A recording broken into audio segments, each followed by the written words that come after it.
On New Year's Eve in Byron Bay, I'm walking down the street and I was drinking a stubby of Han Light. Fucking top night. I was a designated driver, right? I'm drinking a stubby of Han Light. I attract a police officer straight away. He's got a big guy here. He can't let you drink that on the street. It's in glass. I said, fair enough. What's going to happen to me now? He said, scull it. How fucking Australian is that copper? Scull it. I mean, you can imagine if he caught you speeding, what's going to happen to me now? Floor it, go on, floor it. I can imagine if he caught you down a dark alley in the back of your car, naked, with a naked girl mucking around with each other. Oh shit, what's going to happen to me now, officer? No, fuck up. You're not just a comic, you're also an artist. Yep. Great. So that was a question. Yeah, that was a statement. That was a question. That was a. What type of artist are you then? I do illustrations, cartoons, humorous artist, I would say. Well, can we put a challenge to you, and while we do the interview, get us to do a cartoon of Garry and myself? I could. Well, yeah. Because conveniently you have pen and paper. Yeah, because conveniently I have a pen and paper, and I didn't know you were going to do that, but we can do a humorous attempt to do a humorous illustration of the pair of you. Yeah. Well, it's good though. You're prepared. We might have to, just stay right there. Pause every now and then. We might have to, smile, mate, smile. I am. It's a problem, isn't it? Well, while you're doing it then, can you tell us, where are you living now? I live in Mullumbimby in northern New South Wales. That's just out the back of Byron Bay. I live in the hills in the forest. That's hippie area. It's stereotypically a hippie area, But yeah. you're not a hippie. No, I call myself a new age hippie in as much as I bought a place at Byron Bay in the late 80s for 80 grand, and I've just had it valued at 980 grand. So wow, you did I've been surfing and smoking for 15 years now. Did you build your own house? I've built two houses on the north coast. The first one I built in 1992. It was a mud brick house. Made all the bricks myself. I had a mud brick floor with... mud brick or dirt? Well, earth floor made out of... So you make bricks. So you didn't have a floor at all? Well, you could say that, yeah. It was the ground, that's what you had. It's an earth ground, yeah, it's a ground. No, but you got to put the bricks on top of the ground, which is... It's got what happens when you spill water? It goes to mud. No, it's because it's rendered. The floor is rendered. With what? With... Wait for it. Got it out of an alternate building book. Cow dung, 1 part cow dung, 1 part sand, 1 part clay, and then made trips to the local dairy for about 2 weeks, getting fresh. It's got to be fresh out of the beast. In the combi, I had a 76 combi microbus. What book's this? Is this not even on this book? No. This is mate. This is where your parents would have lived. I've never seen Jamie Jury come out and go... No, well, he doesn't know what he's talking about, you see. Like, I'm watching the block and they're using marble tiles and stuff. I'm thinking, mate, cow dung render, much cheaper. Yeah. A little bit further to drive to the dairy, maybe. But and then beeswax on top, straight to the apiarist. That's where they grow bees. Get big blocks of beeswax, fresh. You melt them down with a little bit of Kero in there. Are you looking down the lens so you're doing this like a home show? Yeah. How you going? Like we're not even here. Well, I'm telling you, the people want to know, you know. So that was the earth brick house, and now I've just built another one out of not out of earth. Once you build an earth house, then you go conventional after that, and never ever do an earth brick dung rendered beeswax floor. The floor ended up being a bit of a problem. Yeah, it wasn't. Got a bit muddy in the bathroom. You've had trouble with houses before, though, haven't you?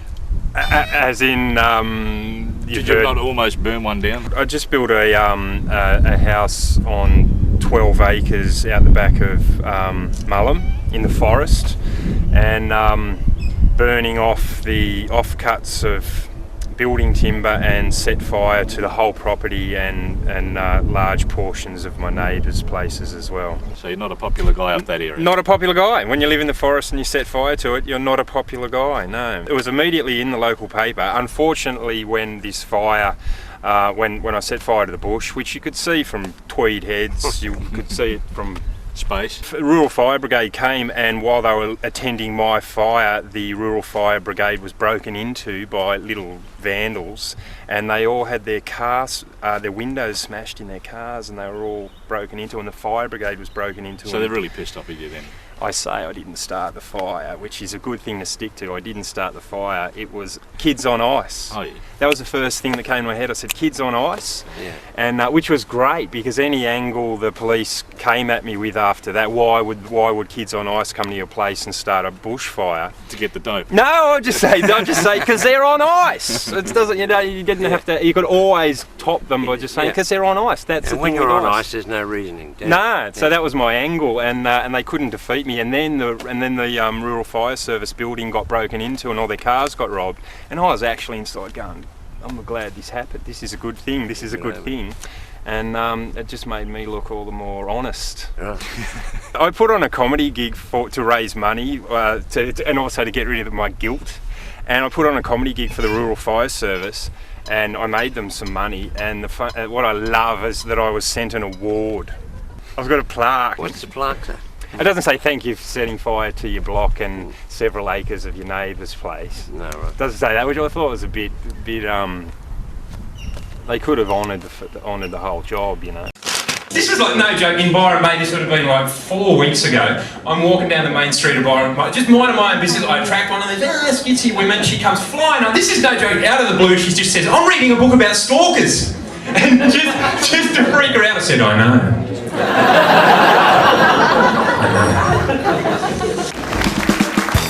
Coming up after the break, Brendan gets wired and gives us a free lesson in bush psychology.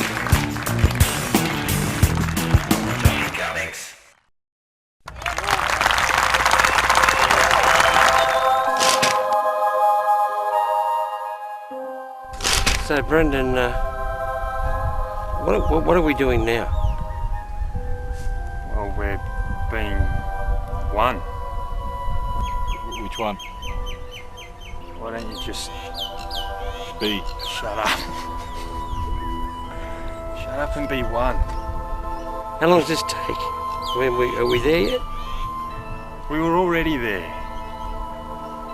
Does anyone feel like we're in Charlie's Angels?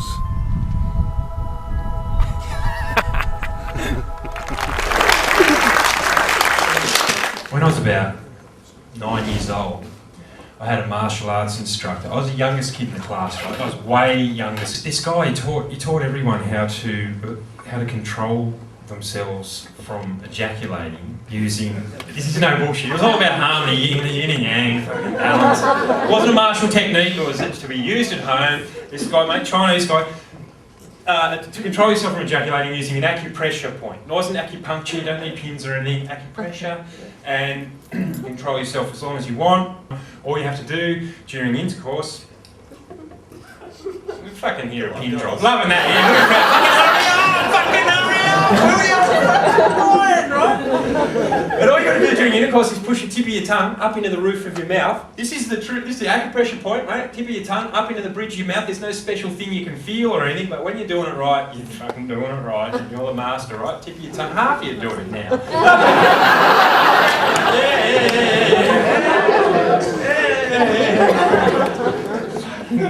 Girls doing it. Fantastic. Girls doing it.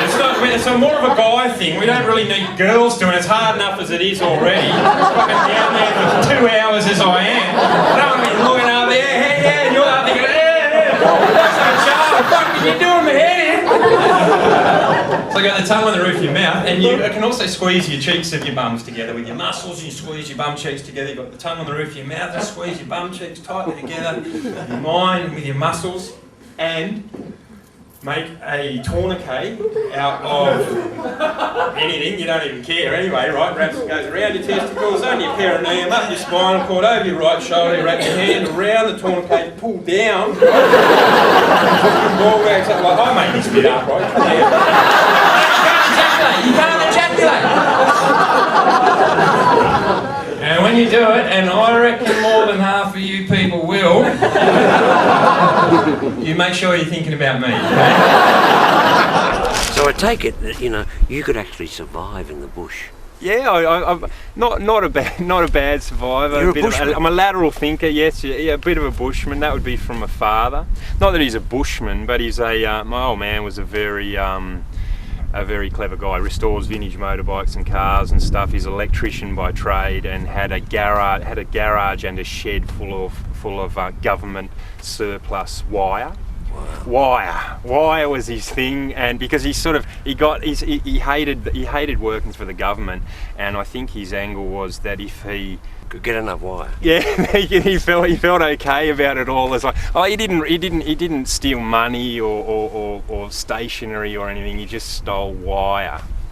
And then so he was really feeling like he was sort of like getting back at them when he had a full garage and the underside of our house stacked with wire. Then he felt good about himself. Is there still any of that wire left? yeah, there's about the underside of a house full.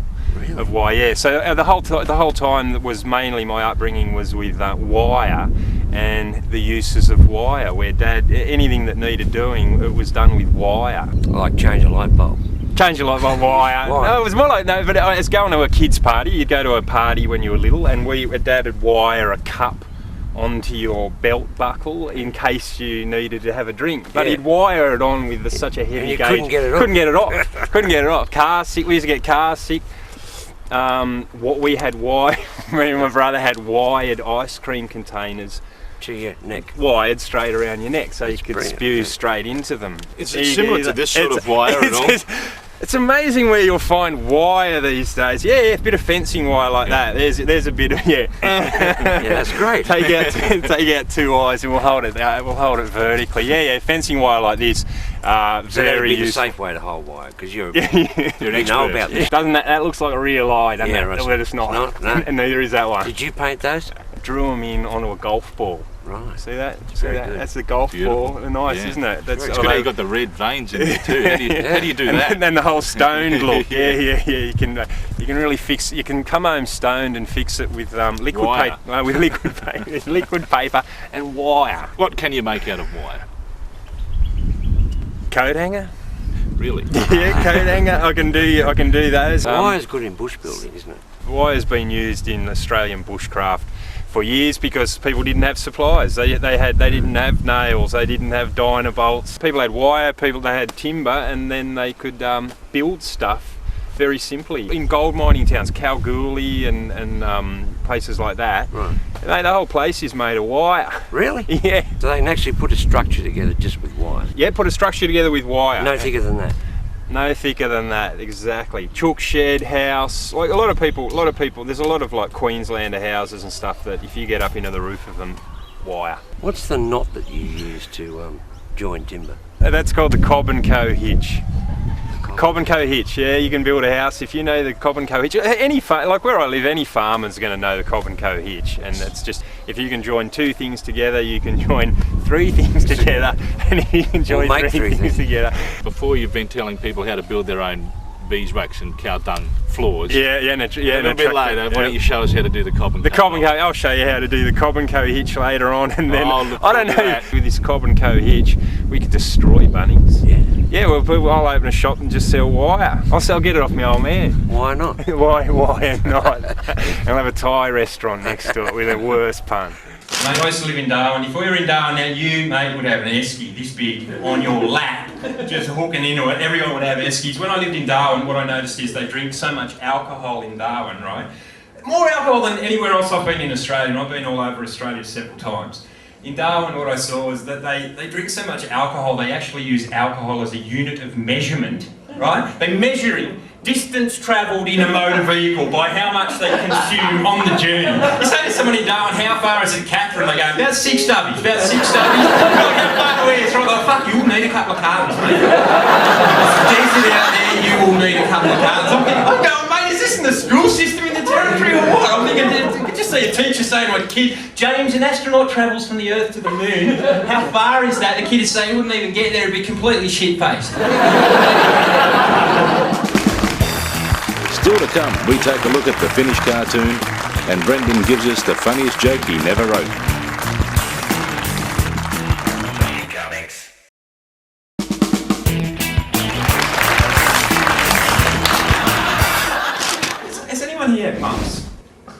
I had mumps as an adult, and it's not. I had mumps when I was 21. I lost a good chunk, probably almost 50% of my hearing in my right ear. I start to sometimes to think that other people are going deaf. And my girlfriend, Claire, I started thinking, man, Claire is going deaf. She's fucking deaf as a post. She is totally deaf, right? And then I thought I'll test her, standing at the stove cooking. And I've come up like well, I thought I'll make it fair. This is no bullshit. I've come up 3 paces behind her and I said, Claire, what's for dinner? Right? No response, no nothing, right? Nothing. And I went, all right, one more step closer like this. Same intonation, same everything, making it totally fair. I said, Claire, what's for dinner?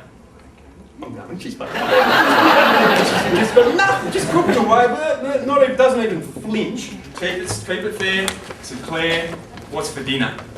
She fucking spun around and said, for the 3rd time, chicken. You're fucking deaf.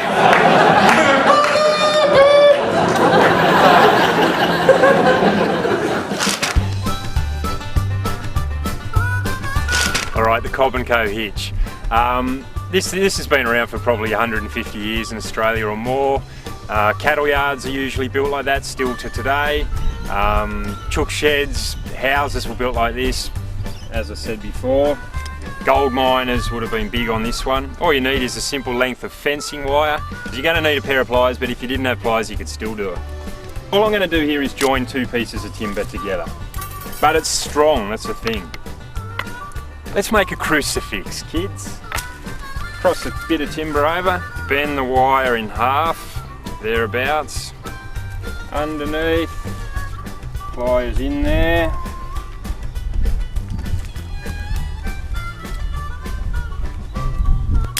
We'll do 2 to make it super strong. Like a cross beam on a cattle yard or something, this is how you do it.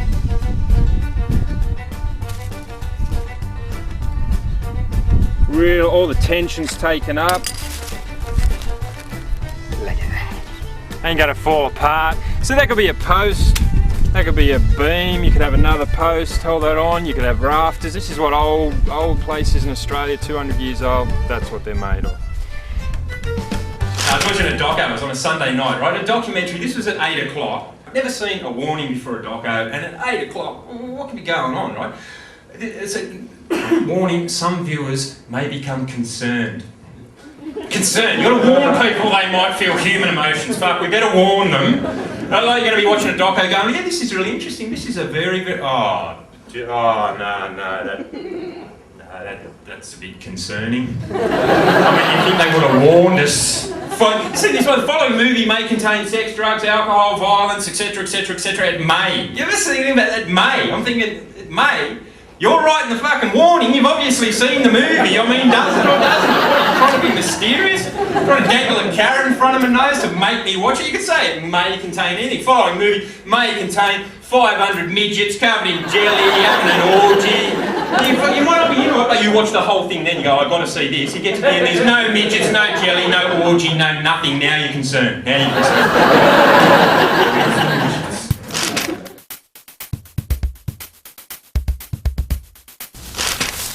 Brendan, what's your favourite tree? The Araucaria bidwillii, or bunya pine, because it has both male and female sexual organs on the one plant, which means it's sort of playing with itself, I guess. What modern convenience do you think should never have been invented? I think we can all do without wire. How do you release your frustration? I find half a litre of petrol and a packet of matches works for me. Why did you choose comedy as your profession? 1977, when I was in 2nd class, I got up in front of the whole school and told them about a fact about how the blue tongue has a weather eye in the top of its head, a 3rd eye. I was being serious and the whole school laughed at me. Never got over it. And what's the best joke you never wrote? How do you get a fat chick into bed? Piece of cake.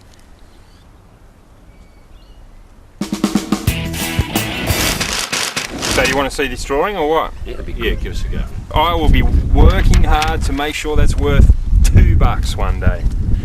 Doesn't like like it. I'm not the one with the flat top. Does it look good? Oh, that looks good. I'm a very attractive man. And I was trying to make you look ugly. It was almost impossible. You can't, can you? That was easier with Darren. You can't screw with beauty. It's almost as beautiful as this forest. Which I could burn if you like. Yeah. Yeah, a little bit of Kero. That'd be fun. Probably I got petrol. Petrol's a bit more my thing, really. Brendan, thank you very much for being on the program. Well, thanks for having me, Darren. Cheers, mate. And thanks to you too, Gazz. Wonderful. Okay, this friend of mine, she's just bought this brand new car. It's got a voice that comes out of the dashboard. Like a GPS thing, just with the voice though, tells her how close she is to the car she's reverse parking up to. She reverse parks this car and this voice is measuring, in American accent, 2 meters, 1.8 meters, 1.6 meters, 1.4 meters. And I'm thinking, why does that have to be American accent? It's an Australian car, we're Australians, living in Australia. Can't it be Australian is what I'm saying. You agree? Yeah. And I thought, no, that'd be shit because if you reverse parking your car, that'd be this Aussie accent. Go, yeah, back it up, mate, back it up. You got fucking shitloads, mate. Fucking shitloads. Just go, trust me, just go. Don't even look, no, just go, mate. Now, left hand down, now right. You don't even know what you're doing. You want me to do it for you? You want me to do it for you? I'll do it for you. I'm a fucking good parker, mate. What do you reckon you can do it better than me? You reckon you park better than me? Keep coming. I'll do you right there, mate. Spot on. Is that for you? That's me. That's right. Is that your lift? They're coming, look.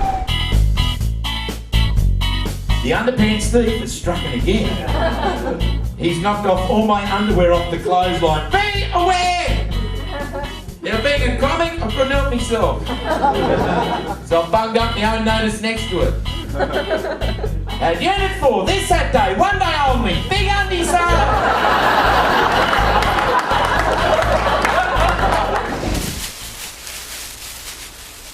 See you later, Dazz. See you, Gazza. It was nice working with you.